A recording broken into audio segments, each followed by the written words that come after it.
I mentioned last week that I wanted to talk this week about authentic leadership. Now, it's a phrase I don't like.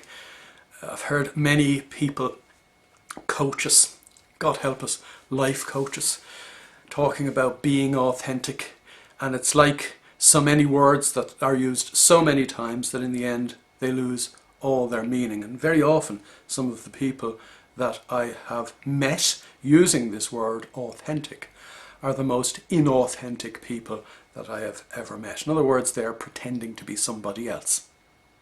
But you might say to yourself, hey, what's new about that?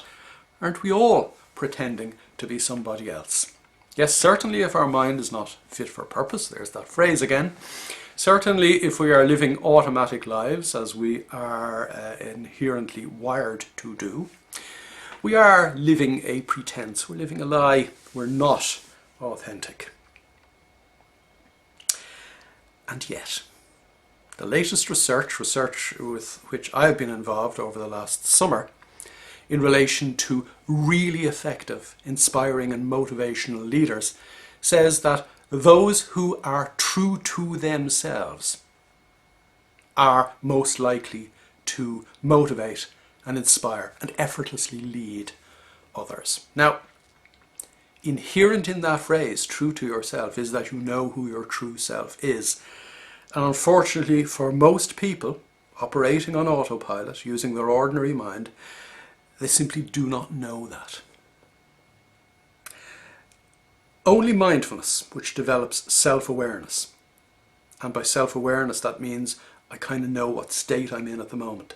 I kind of know whether I'm here or all over the place. Only mindfulness will enable you begin to realize that a lot of the crap, and I use the word advisedly, that you're carrying around with you is imaginary crap.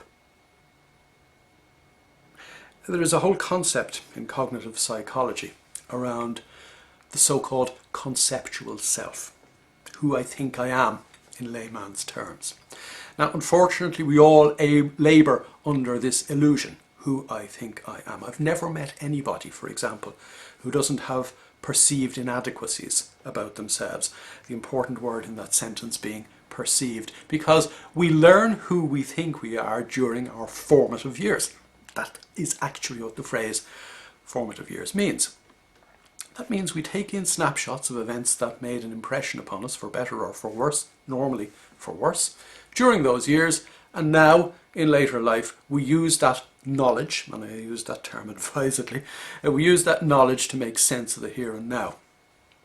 That is about as far from authentic as you can get. So if you want to be a leader, and that starts with leading your own life, by the way, then you need to take off the mask that you have been wearing. Until you take off the mask that you've been wearing, there is no way in which anybody else will willingly follow you. After all, would you follow somebody who wasn't prepared to show you their face?